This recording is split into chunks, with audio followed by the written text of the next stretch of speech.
Hello everyone, good morning. Welcome back to my channel. আশা করছি সকলেই খুব ভালো আছো। বীরভূম জেলার ছোট্ট একটা শহর থেকে আমি শুধু আবারও চলে এসেছি নতুন দিনে নতুন আরও একটা ব্লগ নিয়ে।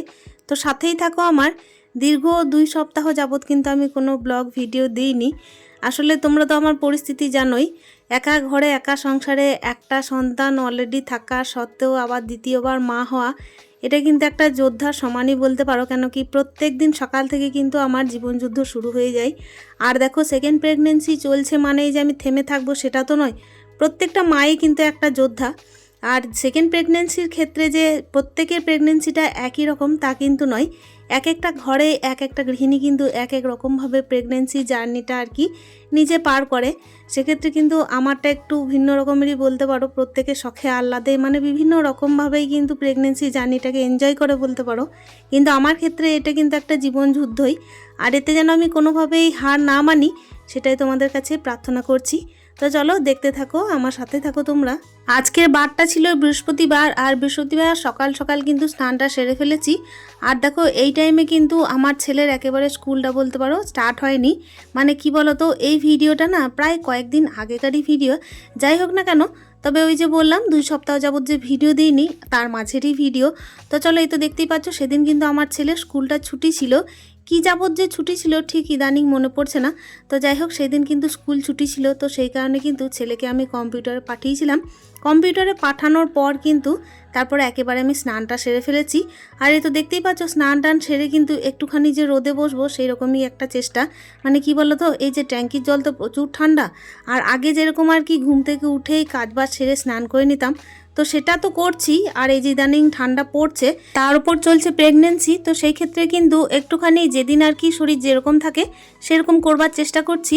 এ তো দেখতেই পাচ্ছ, আমি কিন্তু এখনও পর্যন্ত বৃহস্পতিবারের পুজো দেবো। তবে তার আগে না আমার একটা কাজ ছিল। মানে এই যে দেখতেই পাচ্ছ মাসকলাই, মানে এটাকে আমরা কালো কলাইও বলি। তো কলাইয়ের ডালগুলোতে দেখছি 1-2টো আর কি পাথর রয়েছে। তো সেটাকে কি করব, আমি ভেঙে আর কি দেখো বেছে ভেঙে তারপর রোদে দিয়ে রাখবো একটু সর্ষের তেল মাখিয়ে। তারপর আমি নিজের কাজ সারবো, মানে সংসারের কাজ, পুজো টুজো এগুলো করবো আর কি। সংসারের কাজ বলতে এখন আপাতত ফার্স্ট যেটা করব স্নান সেরে সেটা হচ্ছে পুজোটা করব। আর যেরকম আমি শুরুতেই বললাম যে আজকের বারটা ছিল কিন্তু বৃহস্পতিবার, তাই বৃহস্পতিবারের ব্লগটাই তোমাদের সাথে শেয়ার করছি সচরাচর। আর এই তো দেখতেই পাচ্ছ, ওদিকে কিন্তু ছেলের আসার সময় হয়ে গেছিলো, তো ছেলে কিন্তু কম্পিউটার থেকে চলে এসেছে। ওকে একটু উকি দিয়ে দেখলাম।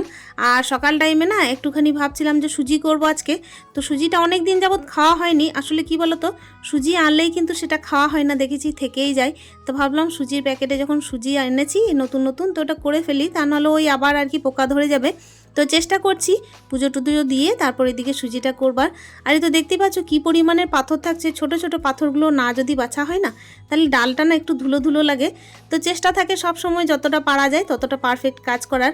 অবশ্য কি বলতো, এই যে শরীরের ব্যাপার, তো যেহেতু এতটা আর কি তোড়জোড় করে সকাল থেকে কাজ করতাম, তো সকাল থেকে এখনও পর্যন্ত তোড়জোড় করে কাজ করছি। তবে সন্ধ্যে থেকে না আর শরীরটা মানে আর সাথ দেয় না, জানো তো। সবসময় মনে হয় কি যে একটু শুয়ে পড়লেই ভালো হয়। তারপর মনে হয় কি ওই যে বাড়া খাবারটাও যেন কেউ যদি খাইয়ে দেয় কিংবা হচ্ছে বেড়ে দেয় তাহলে আরও ভালো হয়। তারপর হেসেল গোটাতেও ভালো লাগে না, কিচ্ছু ভালো লাগে না। তো যাই হোক, দেখো এই তো কথা বলতে বলতে আমি ডালগুলোকে ভেঙে নিয়ে তারপর একটুখানি আর কি সর্ষের তেল দিয়ে নিলাম। এরপর কিন্তু আমি রোদে দিয়ে নেব। আপাতত যতক্ষণ রোদ পাবে ততক্ষণ কিন্তু আমার পুজোটাও দেওয়া হয়ে যাবে। আর পুজো দেওয়ার পর তো ওই যে রান্নাবান্না তো সারতেই হবে। তো চলো, আজকে তো এইদিকে রান্নাবান্না সারবো আর নিরামিষ সারবো, টুকিটাকি রান্না করব। এখন আর শরীরে সেই জোর নেই যে অনেকক্ষণ যাবত দাঁড়িয়ে দাঁড়িয়ে রান্না করব। তবে ওই যে বললাম, যেহেতু আমার আরেকটা বাচ্চা আছে তাই ওর খেয়াল তো আমাকে করতেই হবে। আর বাড়িতে হাজব্যান্ড না থাকলে কিন্তু একজন প্রেগনেন্ট মহিলার ক্ষেত্রে কি সুবিধা কি অসুবিধা হতে পারে সেটা আর তোমাদেরকে আর বলে বোঝাতে হবে না। যাই হোক, অনেক কথাই কিন্তু বলবো আস্তে আস্তে। আসলে কি বলো তো, জীবনের এমন একটা পর্যায়ে এসে পড়েছি না, যে দেখবে জীবনের অনেক কর্তব্য থাকে যেগুলোকে পালনও করতে হয়। আবার দেখো, সন্তান না নিলেও চলে না। আবার হয়ে ওঠে কি, যে প্রত্যেকটা প্রেগনেন্ট মহিলারই কিন্তু, প্রেগনেন্ট মাদের কিন্তু সবসময় কাউকে না কাউকে দরকার লাগে। ইমোশনালি লাগে, তারপর হচ্ছে মেন্টালি লাগে, আর তারপর কি বলতো ফিজিক্যালিও লাগে। তো সেই ক্ষেত্রে কিন্তু আমি কোনোটাই কারো দিক থেকে পাচ্ছি না বলেই কিন্তু মানসিক জোরটা আস্তে আস্তে মনে হয় যেন ভেঙে পড়ছে। তো কি বলতো, এক টাইম কি হয় যে ছেলেকে নিয়ে সঙ্গে থাকতে থাকতে না মনের মধ্যে একটা অন্য রকমের চিন্তাভাবনা কাজ করে। সবসময় মনে হয় যে জানি না আমি দুই সন্তানকে একসাথে ঠিকঠাকভাবে মানুষ করতে পারবো কি না। আর প্রতিটা মুহূর্তেই কিন্তু আমি প্রত্যেকটা ঈশ্বরের কাছে সবসময় নিজের জন্য আর কি ধৈর্য প্রার্থনা করি। কারণ কি, মা হতে গেলে ধৈর্যটা আগে দরকার, তারপর তো অন্য কিছু। আর যেখানে হাজব্যান্ড কাছে থাকে না সেখানে তো বুঝতেই পারছো। তো চলো, বৃহস্পতিবার এই তো দেখতেই পাচ্ছ আপাতত অনেকগুলো ফুল তোলা হয়েছে। আর এই ফুলগুলো কিন্তু মা সকাল টাইমে তুলে দিয়ে গেছিলেন। আর এই তো দেখো, আমি এদিকে ঠাকুরের স্নানটা সারিয়ে ফেলেছি। এদিকে অনেকে আমাকে বলে যে আমার কিন্তু এখন পুজো করাটা ঠিক নয়। মানে কি বলতো, 5 মাস পেরিয়ে গেলে নাকি পুজো করাটা ঠিক নয় বলে। তবে কি বলতো, পুজো পাঠ যদি না করি তাহলে কিন্তু আমার আরও ভালো লাগে না। অবশ্য কিন্তু নানা মুনির নানা মত, আমি জানি না আমার কি করা উচিত। তবে হ্যাঁ, ঈশ্বরই কিন্তু আমার এই টাইমে একমাত্র ভরসা। তাই ওনাকে ছাড়া কিন্তু আমি চলতেই পারবো না। আর ওনার কাছে আমি না গিয়ে তো আমার প্রার্থনা জানাতেই পারবো না। দূরে থেকে যতটা না ভগবানকে ডাকা যায়, কাছে থেকে তার থেকে অনেক বেশি ডাকা যায়, জানো তো, আমার মনে হয়। তো সেই কারণেই আমি বলছি না যে দূরে থেকে ভগবানকে স্মরণ করা যায় না। তবে হ্যাঁ, কাছে থেকে ভগবানকে ছুঁয়ে, ভগবানকে তারপর দর্শন করে যে ভক্তি, তারপর যে চোখের জলটা আসে না, সেটা কিন্তু দূরে থেকে মনে মনে আসে না। তো যাই হোক, সেই কারণে সবসময় স্নান সেরে আমি ভগবানের কাছে চলে আসি, তার চরণে প্রণাম জানাই আর তার কাছে ধৈর্য প্রার্থনা করি। যাই হোক, দেখো অনেক কথা বলতে বলতে এদিকে কিন্তু আমার পুজোটা দেওয়া হয়ে গেল। আর এরপর কিন্তু দেখো, আমি সুজি বানিয়েছিলাম, ওইদিকে কিন্তু ভাতের হাঁড়িতে ভাতটা বসিয়ে দিয়েছি। আর একেবারে চলে এসেছি দেখো সুজি খাবো বলে। আমি আর ছেলে দুইজন আর কি খাবো। আর আজকে কিন্তু আমার ছেলের গানের টিচারও আসবেন। তো গানের টিচার আসবেন বলেই কিন্তু আমি ওকে আপাতত এখন সকাল সকাল সুজিটা খাইয়ে দিচ্ছি। পরে যখন ভাত হবে তখন ওকে ভাতটা খাইয়ে দেবো। আর সঙ্গে কিন্তু দেখলাম যে রাত্রে রুটি আছে, তো রাত্রে রুটিটা দিয়ে কিন্তু আমি সুজিটা খেয়ে নেব। আসলে জানো, ইদানিং কিছুদিন আগে না একেবারে শরীরটা ভালো লাগছিল না, খেতেও পারছিলাম না। প্রথম দিকে যা হয়, তবে এখন তো মোটামুটি ভালোভাবে আমি খেতে পারি। যদিও বা গ্যাস অম্বলটা প্রচুর পরিমাণের হয়, তার সত্ত্বেও কিন্তু ডাক্তারি ওষুধে চলি, তো তাই মোটামুটি খেতে পারি। আবারও খেয়ে আর কি মোটামুটি ওই পেটের মধ্যে একটা অস্বস্তি ভাব হলেও আবারও কিন্তু ডাক্তারি ওষুধ খেয়ে মোটামুটি ওই খাওয়া দাওয়াটা ওই টুকিটাকি করে চলছে। যতটা একেবারে না চলছিল তার থেকে একটু বেশি চলছে। তো যাই হোক, দেখো ছেলে এদিকে দুষ্টুমি করছে, আসলে ওরই বা বয়সটা কত বলো। আর এই তো দেখো এখন সুজি খাওয়াচ্ছি। ও কিন্তু আমার সাথে অনেক রকমের মশকরা করছিল জানো। প্রথমত আমার ছেলে কিন্তু দ্বিতীয় ভাই বোনের নিতে একেবারে রাজি ছিল না। মানে যখন থেকে ও পেটে এসেছে তার আগে থেকে কিন্তু বলেছিল যে আমিই যেন একা হয়। মানে কি বলতো, অনেকেই বলে যে আমার ভাই চাই বুনি চাই, কিন্তু আমার ছেলে কখনো বলেনি। আসলে আমার ভাইয়ের ছেলে আছে, তো তাকেই কিন্তু ও মানে সর্বে সর্বা মনে করে ওই আমার ভাই, আর কাউকে লাগবে না। আর এখন যদিও বা বুঝে গেছে যে যে আসবে তার জন্য আমি এই শপিং করব ওই শপিং করব। আর হ্যাঁ, একটা চিন্তাও সবসময় থাকে যে মায়ের কাছ থেকে আমি যেন দূরে না হয়ে যাই। মানে আমার তো ভালোবাসা ভাগ হয়ে যাবে এইরকম কিছু একটা।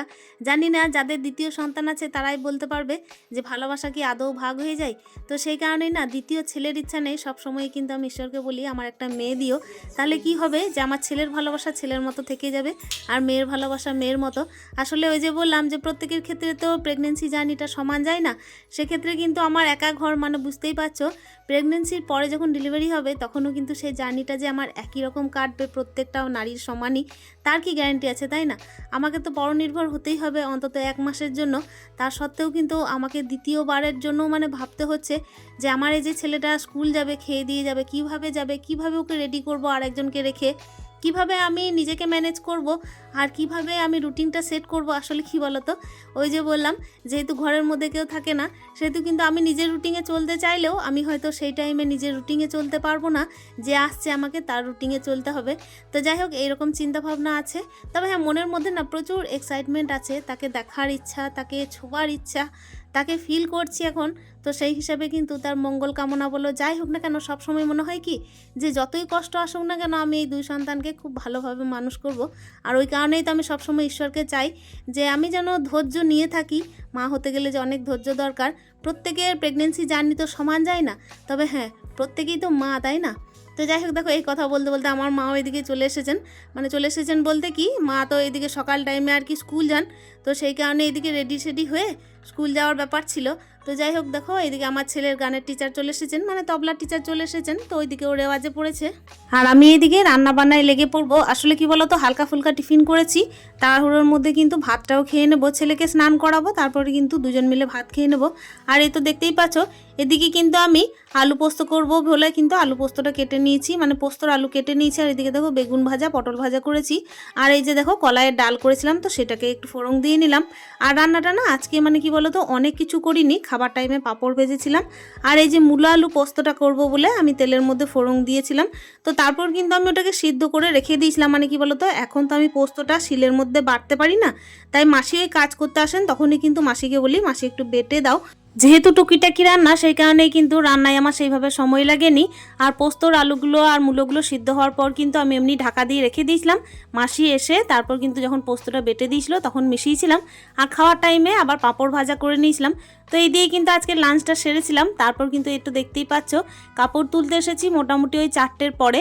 আর কাপড় কিন্তু জানো তো, যখন হেভি থাকে তখন কিন্তু আমি আসি না, মানে মাসিকেই বলি একটু তুলে দিতে। তবে জানো তো ইদানিং কি হচ্ছে, মানে এই যে সন্ধে পড়ে যাচ্ছে, তো সেই কারণে আমি আর ছাদের মধ্যে উঠছি না। সন্ধ্যা হয়ে গেলে বেরোতে নেই, এরকমই কিছু একটা নিয়ম থাকে, তো সেই কারণেই। যাই হোক, দেখো এদিকে কিন্তু জামা কাপড়গুলো তুলে দিয়েছি। আর চুলটা কিন্তু আমার এখনও ভেজা ছিল, তো সেই কারণে চুলটা এখন খুলে দিলাম। রান্নাঘরে গেলে তো চুলটা বেঁধেই রাখতে হয়, তাই না? তো চলো, এই তো দেখতেই পাচ্ছ জামা কাপড় তুলে নিলাম। আর আজকের ভিডিওটা তোমাদের কেমন লেগেছে অতি অবশ্যই একটা কমেন্টে জানিও। মানছি যে আমি অনেকদিন পর ভিডিও দিচ্ছি, হ্যাঁ তোমাদের থেকে হয়তো কানেক্ট আমি অনেকটা দূরে হয়ে গেলাম, তবে চেষ্টা করব ভিডিও দেওয়ার। আসলে কি বলতো, মানসিক জোর, শারীরিক জোর সব কিছু নিয়েই তো একটা ব্লগ ভিডিও, তাই না? তাহলে চলো আর কথা না বাড়িয়ে আজকের ভিডিওটা এখানেই শেষ করছি। দেখা করছি অন্য দিনের অন্য ভিডিওতে। ততক্ষণের জন্য স্টে হ্যাপি, হ্যাপি মন, টাটা।